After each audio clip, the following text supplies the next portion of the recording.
I hope you're enjoying this series on the super couple as I read out of my book. Many of you have read the book, but have told me it's very helpful to hear these little bacon bits, as we'll call them again, on parts of the chapters that you may need reminders on. For some of you, you may not need to reread the whole book, but these little chapters will help remind you why there is hope for your marriage.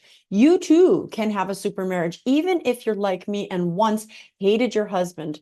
You can go from extremely unhappy to extremely happy. If it worked for me, it can work for you.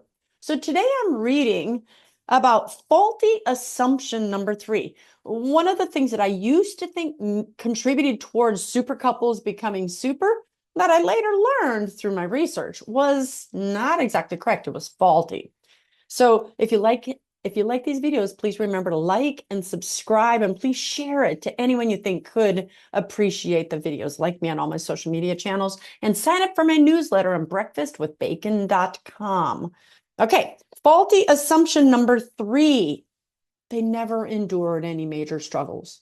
That makes me laugh. Okay. A third assumption I had regarding the superness of these couples was that they must have never endured any major difficulties or hardships. I asked if they had, and if those struggles were major or minor. After all, if they had fewer struggles than most, they'd have little to fight about, right? As I already pointed out, these couples dealt with some pretty major issues. One wife had a nervous breakdown. Larry's bipolar mother moved in with them at the onset of their marriage and tried to break them up. So my assumption was again proven inaccurate, and thus my curiosity even more piqued as to what these couples had that the rest of us did not.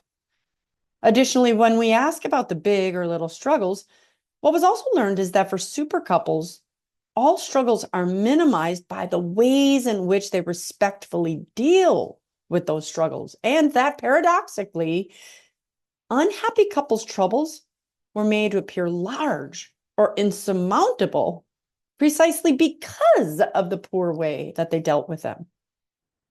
While I believed my husband and I dealt with conflicts and troubles of great magnitude, as measured by my degree of hurt and desire to escape the painful situations, through a backward glance, it becomes apparent that the difficulties we, like many other hurting couples like you, endured were not that insurmountable at all, but were rather small. Though we rarely had enough money for our wants, we always found money for our needs. We never worried about food or shelter. Our children were not sick or on drugs. They thrived in school. We went to church weekly, had family meals, and years later, both of our daughters married good, loving, and God-fearing men. What difficulties were so insurmountable that we were miserable and caused me to contemplate divorce several times? So while we will deal with this more fully in the chapter on conflict, it's important to state here that it's not the size of marital difficulties that matter, but how the couples managed them that facilitates a super or not so super marriage.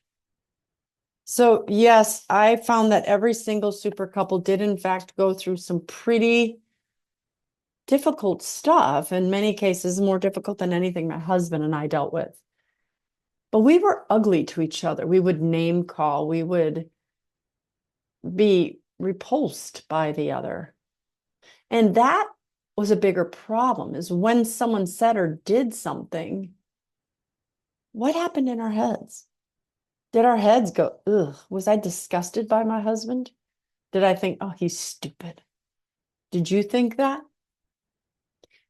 Because if you think a certain way, it infects the way that you handle your marriage. If you see a big problem, even a death of a child, as I saw some couples, you can choose how you talk to your spouse through your pain, never to hurt or disrespect or be unkind. Now, we'll talk about that later. Kindness or lack thereof. How we perceive our problems. There's a whole chapter in this book about perception. How we perceive our spouse is really what makes a problem seem to us small, large, or insurmountable. I'd like to know your thoughts.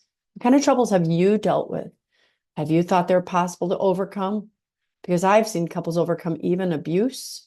And one woman recently said, my husband was a narcissist and he had a Saul to Paul moment. And now he apologizes for every way he treated us. So nothing is insurmountable, not with God.